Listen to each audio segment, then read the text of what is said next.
Hi, I wanted to do a quick talk about becoming a great personal trainer.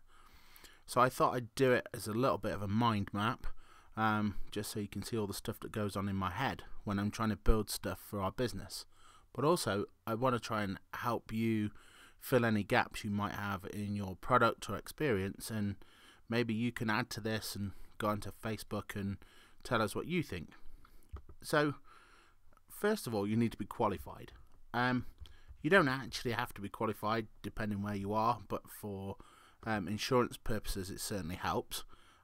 In the UK, that would be a reps qualification, which is sort of a level 2 and 3, and you have to have both. If you're outside of the UK, then it might be something similar, or it might be, say, a CPT. And so you need to get those under your belt. But I think that just makes you good enough, and it's a bit like learning to drive. This section here, you've learned to drive, so you're qualified. But so what? Because everyone else in the gym that you go to work with, the area you're trying to work in, they're all qualified too. So then you need to get good. And so from it, this is all technical aspect at the moment, but good means you find a niche that you're good in, and you have some generic level of expertise as well. And so the great thing about that is that, there you go, can't type and talk. The great thing about having a great level of sort of expertise is that you can then transfer across into other areas and talk about other components of fitness or training or well-being or lifestyle, but at the same time point back to your niche, or if you're listening in America, your niche. So the generic level of expertise will then be sort of dependent on what you think, but it'll certainly be the ability to use training tools, a knowledge of what's happening, so being up to date in the industry. There'll certainly be a certain ability to read science in there, and obviously deliver programs that give some kind of results. And so, and all this can be done sort of in a generic way. Somewhere there's some generic kind of learning that you could do there, and your niche would need to be something that would help you out as you move along. So you might go for a sports niche, you might go for a training goal niche. And so if it's a training goal, then that might not be enough depending on the goal, but a training goal niche could include something like, say, weight loss, which is obviously quite popular because it's why the majority of people come to see us. Some people go into a rehab style niche. Some people a rehab style training goal, so stronger back, knee injury prevention, knee injury recovery, or more medical, so cardiac rehab, that kind of thing. Or you might want to go for sort of like bigger, stronger, leaner type training goal, where it's almost you're into bodybuilding. With sport, you might want to go for sort of pro sport level, or you might want to be a bit more realistic. You might decide pro sport level is never going to be your thing, so then you might go for something that's a little more sort of I'm going to call it play, because amateur suggests that they're still really interested in the sport. Play suggests that at some point they might just want to play, just want to have a go. So you could get sport specific, and quite often running and golf and those kind of sports appear there. So that, if you've got that going for you, that'll make you a good trainer, which is kind of cool. So, but what we want to go a bit further than that, and so that's a good trainer. But then what makes you a great trainer? And so, to be a great trainer, and you need to hit all the right keys to do this. To be a great trainer, then then I think you need an in-depth general sort of knowledge. So if you can have an in-depth general knowledge, then this is where sort of I hope my company comes in. So an in-depth general knowledge, what that'll give you is the ability to see all motion. It'll give you the ability to read science and opinion at a high level, and be able to evaluate that as well. So, which is a really important component. Evaluate that, and what you'll do is, and you'll know if you've read some of the blogs earlier on in here, and if not, have a scoot through, then you'll come up with your personal CARP, which is your level of evaluating the evidence that's in front of you. I think as well as see all motion, what comes with that is your ability to train all clients if you needed to. And so obviously clients that need to refer that aren't in scope, you will refer, but you'll be able to train all clients. You'll be able to build individual assessments, so you need to be able to build assessments that are meaningful and individual. So to do that's quite a big ask. Actually, it's not something people do so easily, but they need to be meaningful, otherwise people won't buy into why they're training for them. And then on top of being meaningful, they also need to be measurable, and as well as being measurable and meaningful, they need to be individual. And although the individual might require a test that's not for an individual, if that makes any sense, it might be they want their best squat score and they want to rank it against other top pro American footballers, but you need something in there. So as we're moving down the line of great, this in-depth knowledge is kind of the grab all, and then the see all motion brings into being able to build assessments. And then another very important component is to build exercise. And so you need to be able to then say, right, well, I've got this client, I've built their assessment, now what am I going to do with exercise? And when you're building exercises, you need to be able to build short term, and you need to be able to build long term. And so short term will be about managing competency, and so can they deliver the exercises you expect? Can they deliver them in the session as you train? And that's going to need your ability to coach, your ability to judge talent, then your ability to judge motivation, which kind of comes with talent times coach, and then as we're discovering more, is your ability to work with the undulations of fatigue, so that you can get the amount of work that you plan for that one session in place.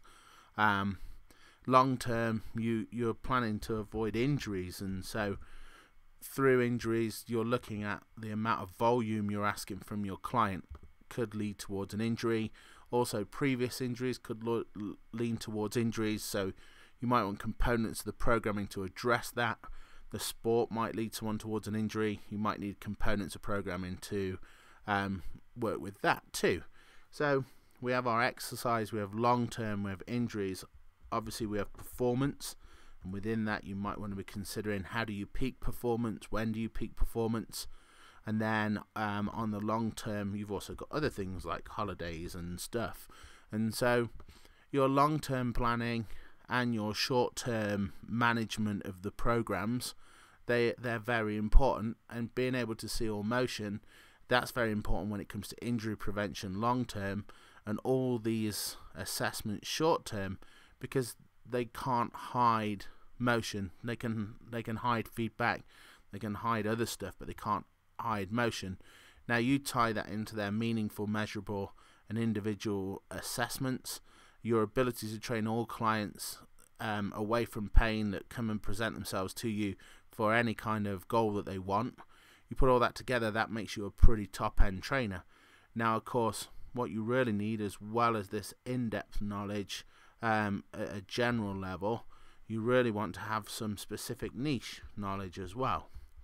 Now, the way we do that with Faster, we'd ask you to start to look at researching your area of interest, and we could build with you, or you could build with you. But to get really good in your specific niche is about research and reading. And so it's the difference between saying, what I'd like to do is, I think this, I'm going to give you an actual example, I think this volleyballer should jump, and they should jump a hurdle in order to make them very good at getting in front of the net and producing their shot. There's the difference between knowing the name of the shot and then the different size of hurdle depending on the jump that you want, and then the subsequent change afterwards, and then what will relate to that jump, whether it's in strength conditioning or out of that. And that will all come from reading and research. Also, you need to start writing in that area. And so to get in your specific niche and to own your specific niche, you also need to share your opinion in that specific niche, and that involves writing. And writing involves reading and researching, but it also involves attracting those clients. And so to attract those clients, quite often if it's in sport, you need some results that are phenomenal, where the client will think you'll give them the edge. At the moment, we have an example of that with some of the things we're doing with our CrossFit client. But also you might need to then sit further qualifications to allow you in the door. Sometimes that's just a requirement to be there.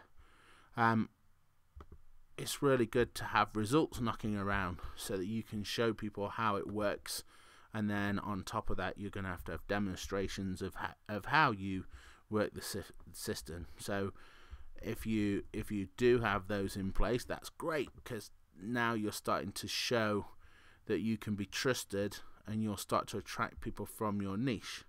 Another important component about your niche is turning away people who aren't in there. So if you've got a specific niche, let's say you've got golf, and then you have someone comes for just pure weight loss and they want to do cardio, might be good for you to turn them away at this point, especially if you're in a gym where lots of people can see your clients. You want to try and build that sort of known ability to deliver quality around that one place. So if we keep moving around, so to be this great trainer, you have to have all these components in place. So a qualified trainer will get you so far. A good trainer will get you quite a lot further. And this is where most people are. And you'll find that as you're striving to great, you'll argue with a lot of good trainers. And then a great trainer will have it all. The final component to having it all is making sure that people know who you are. And so the last thing that you really want to think about is your marketing and then sales on the back of marketing. Now I read a lot of blogs where people sound like they know what they're doing, but actually they're just really good at marketing. And I know a lot of trainers who know what they're doing, who are terrible at marketing, and they don't know what to do. So I suggest when you're looking at your marketing, you need to make this as simple as possible. What you're trying to do is find your clients. So you find clients like yours. Now the best trainers will tell you this. Once they have one or two clients, it's easy because they all get referred. And so it's all word of mouth. And that's cool. And that's where I think you should aim to be. But until you have your clients, you need to be visible.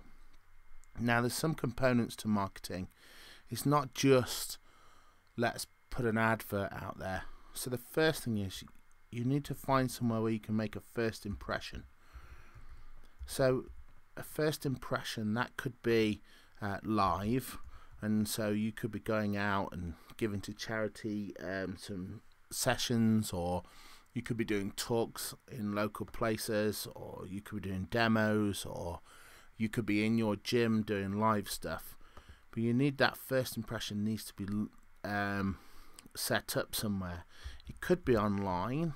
That's tougher to do. It comes through sort of marketing, so Facebook or Twitter or Google. It comes from as well as other ads. It can also come through search engine optimization, and you hope people type in the terms that you've gone for and you've got. Online's tough for the first impression, but very important for the journey. And so these are the two that you might want to do. I'd say live is the most appropriate when you're trying to build a local base of clients. As well as first impression, though, you need to build the journey. And so the journey is the toughest bit. If you look where Faster is at the moment, we've just got a new web guy in. He does all our websites on our web product that we sell now. And the journey is, can people find you when they look you up online? And once they have found you, can they, what does it say? Is it current? The information you've got on there, is it exciting? Does it offer value? And if it can do all of these, is there a way that the person can then sign up?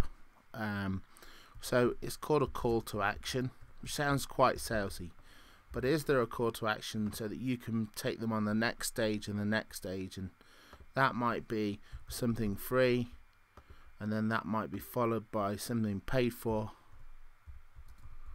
and then that might be followed by something that's like a full client. And it's quite often what you might do on the paid for is, that's where it's good to have your offer or product, like come in and do 28 days of whatever, and then you'll see a difference, and then come on board as a full client. And then once you've got a full client, that circles round to sort of how you start to build your marketing, your word of mouth, your first impressions, and then that journey. And so that in effect is what I think will based on my experience of working with great trainers, that's when they're going to make you a great trainer. Obviously my business is here with you now, so you've had your first impression. The new website, by the way, is just being built now, so the first impression you get here is kind of my scattering of my brain across the internet. That's all being made nice looking now. But you've found us, and you've either found us through live and then online, or just straight online, and then you've decided to progress and listen to this, which I thank you for. I hope you get a bit further than the first 2 minutes, and you've actually got to this point I'm talking to you about. You got to the journey, you found us, and now my call to action is at the bottom. You've seen the free stuff. I'm telling you now, keep coming back. There's loads of it. We've got exercise everywhere and everything. I'd really like it if one of the products we put together for these next 4 days, or if you're watching this in the future, the products we put together to help you work, and if they do, then I'd love it if you were our perfect client to come and be our client and let us help you get this mix right by helping you in any of the areas you need in order to become good at what you do. And that's my goal, and I hope that this has been helpful to you. Thanks for listening. Check out the offers, check out the other blog posts. Look out, we've got more stuff coming over this weekend, and we've always got things going on. If you see something online and you think, oh, I'd like that, but it doesn't quite suit what I want to do, that's cool too.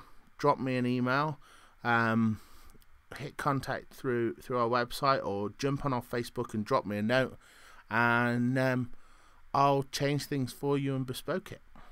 Thanks for listening.